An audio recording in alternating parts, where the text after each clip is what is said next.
Welcome to the Derder Headshot, brought to you by Raza.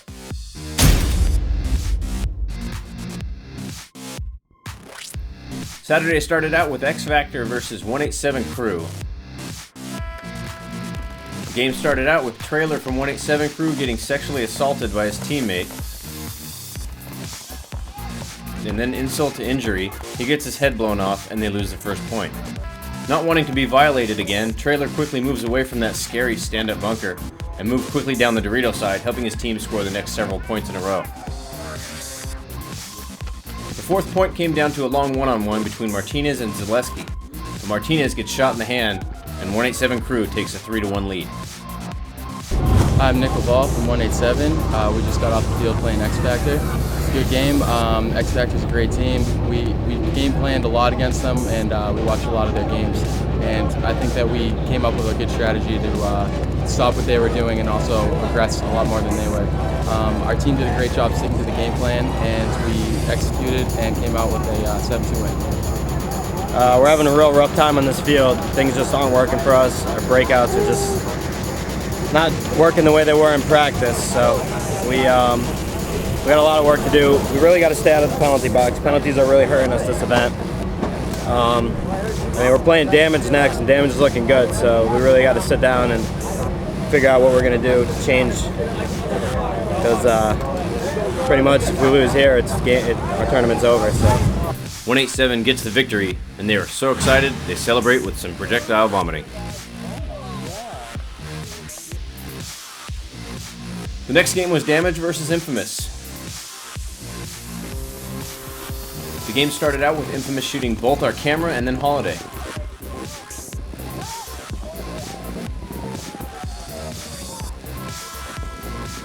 Damage bounces back and shoots both Brad McCurley and Bobby Avila's on the break. Nicky knows he's got to get out to the corner, but Damage has it locked down and Nicky heads back to the pit.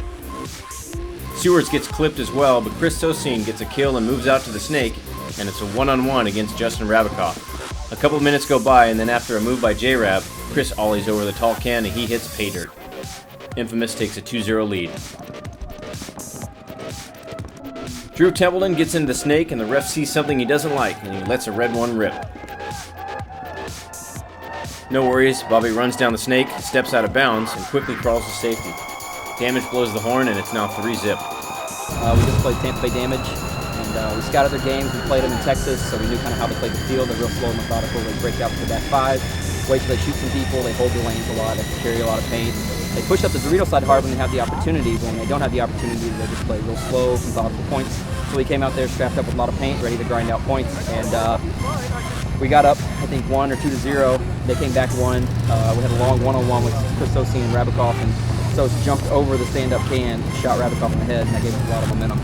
We came out, we got 3 majors that game, and we still fought back. I think they had 1 major, but every major we had, I think they only racked up 2 points, and we only had 3 on the field. And we just pretty much played their game. We just apparently did it better. Came out on top 64. So good match. They actually had quite a few penalties, and we just couldn't capitalize on it. We got the penalties ourselves. We lost some crucial points with one-on-one.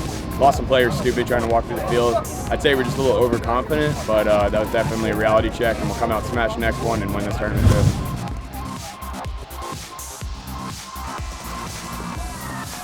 Down by 2 with 1:17 to go, Damage has no choice but to run at them. Time runs out as Edwards slides short of the gate.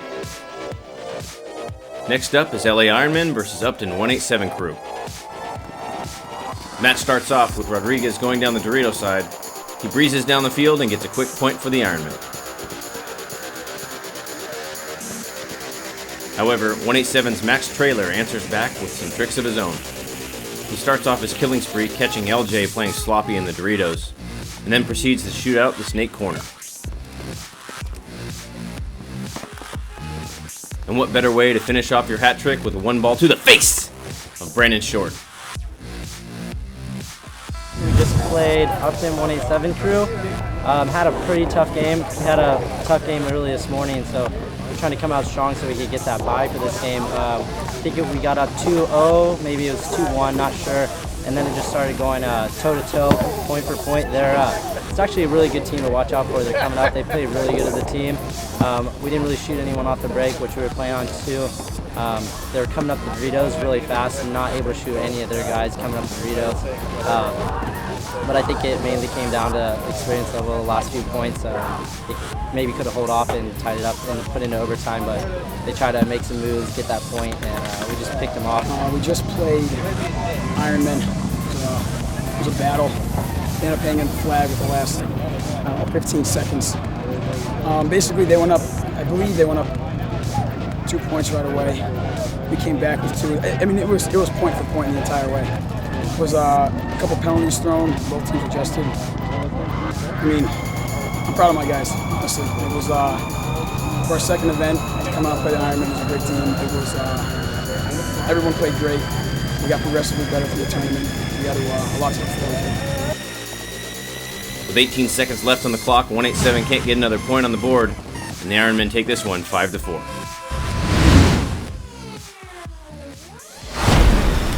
Welcome to the MKR section of RazaLife.com. The MKR is an elite-level competition paintball jersey. Standard features of the MKR include crosshatch collarbone and shoulder padding, sleek accent piping, and our signature lay-flat collar. The MKR also features our gauntlet padding across the entire forearm and ergonomic padding on the upper arm and shoulder. The vented areas on the MKR help your body stay cool by releasing heat where you sweat the most, under your arms, sides, and down your back underneath your harness. The 1/4-inch padded half glove with the Lycra palm also comes standard on every MKR. And like every Raza jersey, there is plenty of space to lay spectacular artwork. Enjoy our Raza Label MKR collection, or make your own with our semi-custom and fully custom capabilities.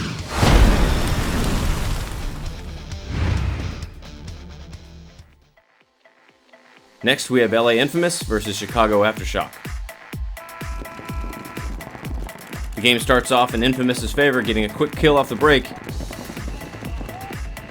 And then Greg Sewers does a run through, but the refs don't like his style and some flags go flying.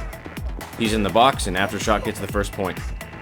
Penalties continue for Infamous in the next point, with Zach Patient getting a major on the break.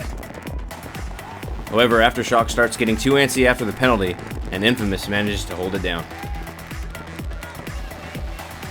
Aftershock concedes the point to save time on the penalty. Hi, what's up? My name's Kirk Wozni, play with Chicago Aftershock. Played a good game against Infamous, back and forth, trying to get points. In the end, they beat us. They took it, but we'll be back next time, and don't underestimate us, we're coming.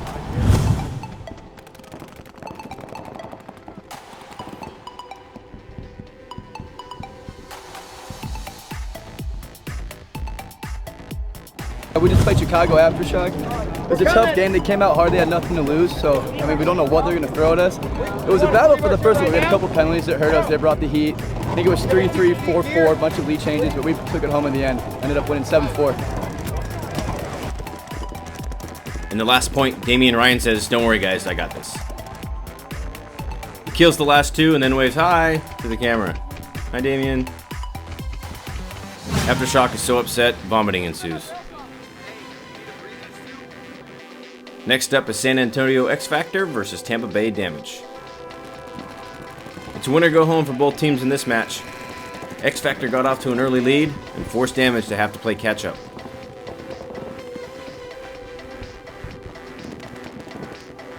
Damage started coming back, but once X Factor's penalty was over, they added on to their lead.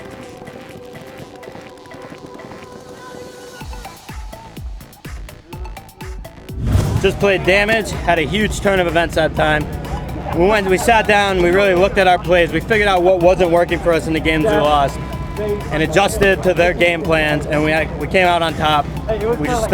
We just snuck into Sunday right there. So feeling really good about this event. We just that's a team that just won Galveston, so that just goes to show that we can do it. We can win this event. With a little over 2 minutes left in the match, X Factor manages to hold off Damage and burn out the time. X Factor takes this one and knocks Damage out of the tournament. Next up is San Diego Dynasty versus Omaha Vicious. Dynasty gets off to a good start with Oliver shooting out Brian Bortle on the break, and then Ryan Greenspan goes to work on the Dorito side. He takes out the X and then polishes off the last player, getting them the first point. After this, everything went downhill for them. They were getting kills, but not able to close out the games.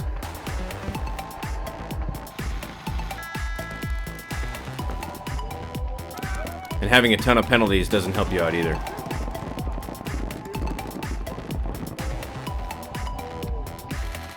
Just played Dynasty. The score ended up 6-1. We watched our games like we knew they were going to play kind of slow. Basically, our back center guys, we were doing a good job. We shot the guys going wide, and then our front guys would make their spots, put the guys in, then make good spots. And it just kind of slow game throughout the whole way, and we came out winning. Down 5-1, Dynasty needs to get something going. Fragey tries to make something happen, but gets blown to pieces. Oliver comes out of the box and gets shot. Then Zach Waite comes out of the box and gets shot as well. Ryan Greenspan is left on a 1-on-3. He starts to pull it off, shooting at the snake player and a hooker.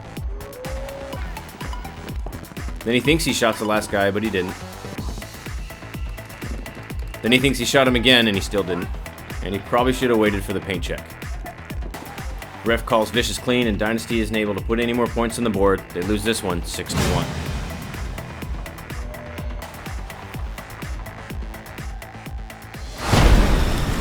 Welcome to the TM2 section of RazaLife.com.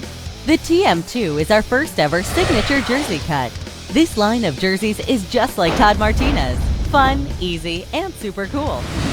The TM2 is a very traditional jersey that is extremely lightweight and comfortable. It is designed to promote maximum design space as well as supreme breathability through fully vented arm and side panels. Standard features also include our short cuffs and lay flat collar. Upgrade any TM2 with our name, number, padding, and half glove options.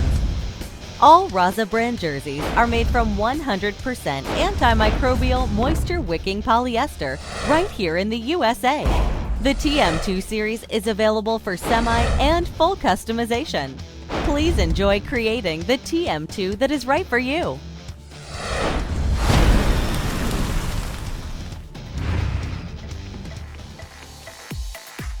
Next up is Chattanooga CEP versus Moscow Red Legion.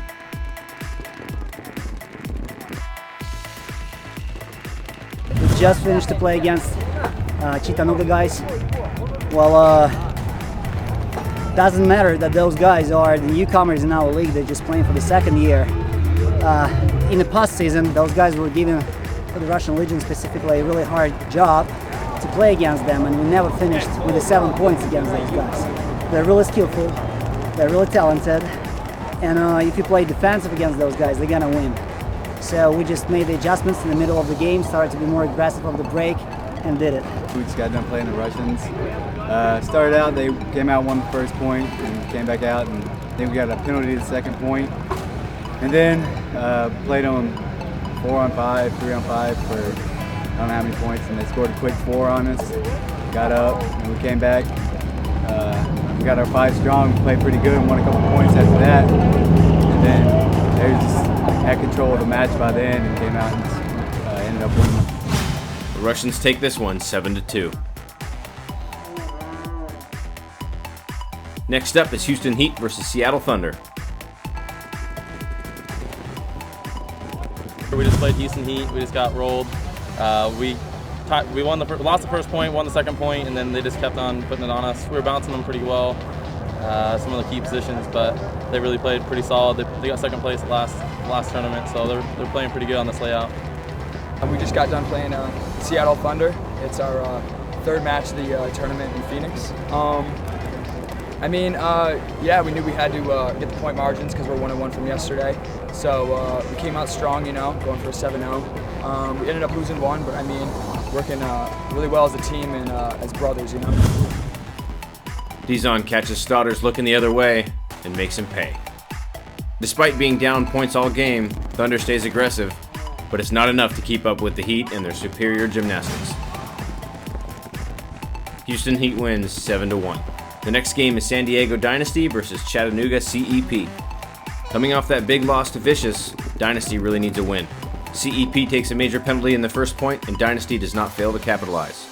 We played CEP, we had to win with high margins, and we went out there with a couple main goals, main focuses, and we made them happen. We got into the snake, we got the crucial kills we need off the break, and we were able to actually play paintball. This weekend we really haven't played paintball that much, and we're good at playing paintball. When we don't play it, we're not very good. And we won that game 7-1. Now we got to cross our fingers. Hopefully we go into the next round. Just lost 7-1 to Dynasty. Started the match off with a major first point that kind of set the tone. It's been the story of our weekend. Majors all weekend, that's got to stop or else we're never going to win a match. So lost 7-1, but we're going to get back to it for next tournament. Dan Keene was able to make some big moves on the snake side, but more penalties doesn't help. Greenspan made sure to pay his bunker insurance, and Dynasty wins this one easily 7-1. Next we have Seattle Thunder versus Omaha Vicious. Vicious just came off 2 big wins against Dynasty and Heat, and weren't stopping there. The first point starts off with a long one-on-one between Hooker and Fields. Hooker fails to notice the obvious: don't hide in bunkers that are smaller than you. And Fields manages to sneak a ball into his head. Thunder takes the first point, but after this, Hooker and Sossaman provided superior break shooting.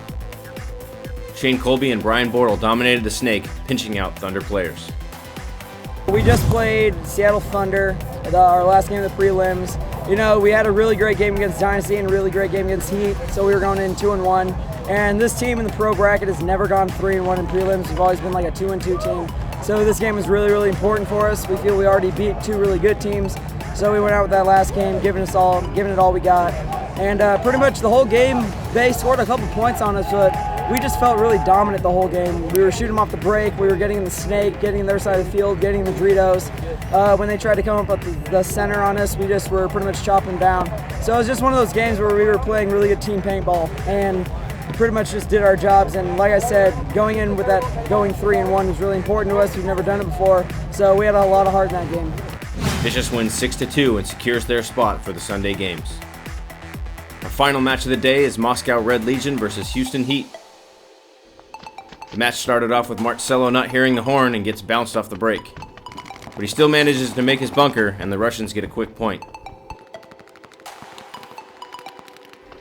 Then they proceed to add to their lead, getting out wide and shooting Heat out of their bunkers.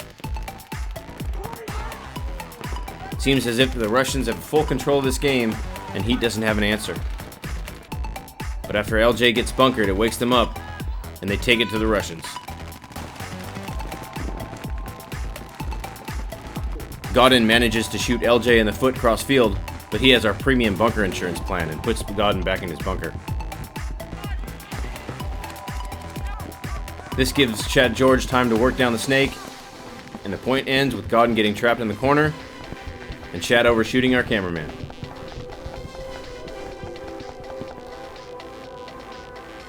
We just played against Houston Heat. We were both playing for the first round bye in Sunday's finals or quarterfinals, and started out great. Went up 3-0. Had some quick points. We were playing really smart. Everyone was playing together. We were making smart bumps. Unfortunately, we ended up getting 2 major penalties in the same point, and Houston Heat really capitalized on that. Went up 6-3 against us, and then we finally got our 5 back. Tried to fight back, and we were able to make it a little bit closer at the end, but they just kind of had control of the game. And yeah, hopefully we'll see them again Sunday. The Russian Legion, the final game of the day here on Saturday, came out with a nice little victory, 7-5, I believe it was. Pretty crazy game. We were down 3-0, fought back. It was pretty much win or go home. And everyone fought. I played like complete dog crap. But a lot of the guys in the team, they stepped it up, man. People had really big games. Ryan Dazan, Fedorov got crazy, and we pulled out the victory. They came back, they fought hard, but in the end, the Heat in Phoenix Desert pulled it out. So tomorrow is Sunday. It's going to be a big day. Looking for some redemption after our first time here on Thursday, and I'm probably talking way too much, so I'll say tune in tomorrow. In the last point, Chad George gives the Russian player a new makeover, and the Heat's coach is loving it. And what better way to end the day with a good old Fedorov short bus moment? What do you think that ref's chest smells like? Fedorov nearly passes out from the stench, but they get a first round bye. Thanks for watching Saturday's Headshot from Derder and Raza. Be sure to check out Derder.com for Sunday's download, and we'll see you next time. Bitches.